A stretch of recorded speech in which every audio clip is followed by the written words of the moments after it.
Dans une précédente astuce Access, nous avons vu comment comptabiliser les enregistrements sélectionnés sur un formulaire.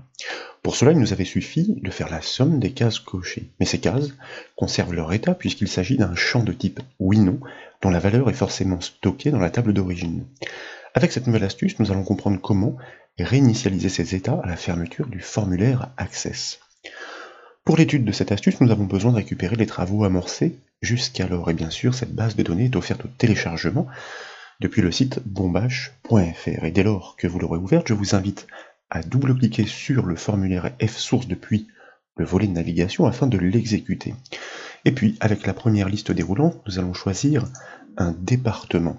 Toutes les activités de sortie correspondantes sont instantanément extraites dans la partie inférieure du formulaire. Et chaque enregistrement est accompagné d'une case à cocher en bout de ligne. Je vous invite désormais à cocher tour à tour certaines de ces cases pour constater effectivement que les résultats de synthèse se mettent bien à jour dans la partie supérieure du formulaire. Toutes ces articulations ont été rendues possibles grâce aux travaux aboutis par le biais des astuces précédentes, comme nous l'avons dit. Je vous propose maintenant de choisir un autre département, toujours à l'aide de la première liste déroulante. D'autres activités concordantes sont extraites et aucune case n'apparaît cochée pour l'instant. Donc, je vous propose bien sûr, et bien pourquoi pas pour la démonstration, tiens, nous allons encore cocher certaines de ces cases, et puis revenir sur le département précédent à l'aide de la première liste déroulante pour constater que nous revenons sur l'ancienne vue et l'état coché des cases a bien été mémorisé. Il en va de même si vous fermez le formulaire, que vous le rouvrez et que vous sélectionnez de nouveau le département sur lequel nous étions. Et vous pouvez aussi le constater en affichant le contenu de la table source, la table d'origine, soit la table des sorties. Nous devons premièrement construire une requête de mise à jour. Son rôle est simple. Il consiste à décocher toutes les cases cochées. Il suffit simplement d'inscrire la valeur faux dans le champ SL lorsque sa case est cochée, donc lorsque sa valeur est calée sur vrai. En haut de la fenêtre Access, je vous propose désormais de cliquer sur l'onglet Créer pour activer son ruban, et puis, dans la section Requête de ce ruban, à cliquer sur le bouton Création de requête. Une boîte de dialogue apparaît. La table T sortie est sélectionnée par défaut nécessairement, puisque il s'agit de l'unique table de cette petite base de données. De fait, nous pouvons cliquer sur le bouton Ajouter, puis sur le bouton Fermer.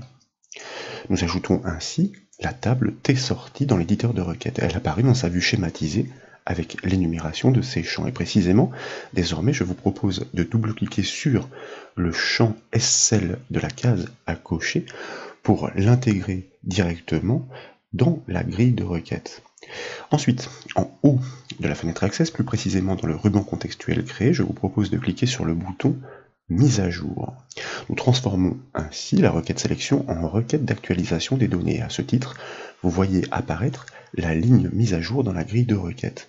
Et dans cette zone mise à jour, pour le champ SL, et bien précisément, comme nous le disions, nous allons taper la valeur faux.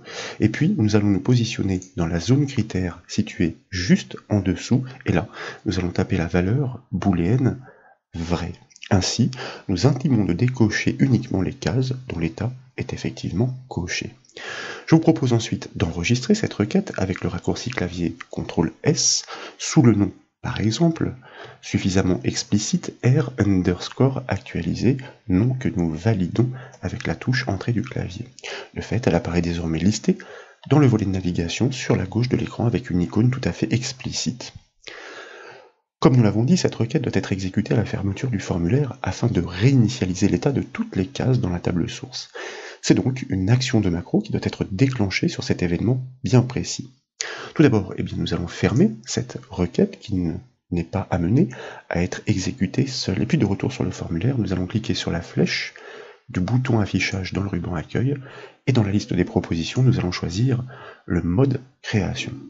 Nous basculons ainsi dans la vue en conception du formulaire. L'objet parent, soit le formulaire lui-même, est sélectionné par défaut. C'est la raison pour laquelle la feuille de propriété liste tous ses attributs.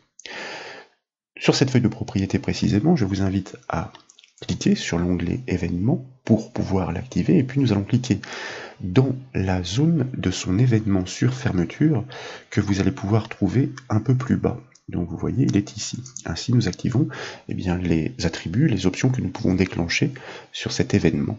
Là, nous allons cliquer sur le petit bouton qui est situé à son extrémité droite, et dans la boîte de dialogue qui apparaît, je vous propose de choisir le générateur de macro et de valider par le bouton OK. Nous sommes ainsi redirigés dans l'éditeur de Macro Access. Et tout d'abord, dans le ruban création, nous allons cliquer sur le bouton afficher toutes les actions. Ainsi, nous rendons disponible l'intégralité de la bibliothèque d'actions. L'une de celles dont nous avons besoin n'est en effet pas proposée par défaut. Dans l'éditeur de macro, ensuite, nous allons déployer cette liste déroulante, et là, je vous propose de choisir l'action avertissement.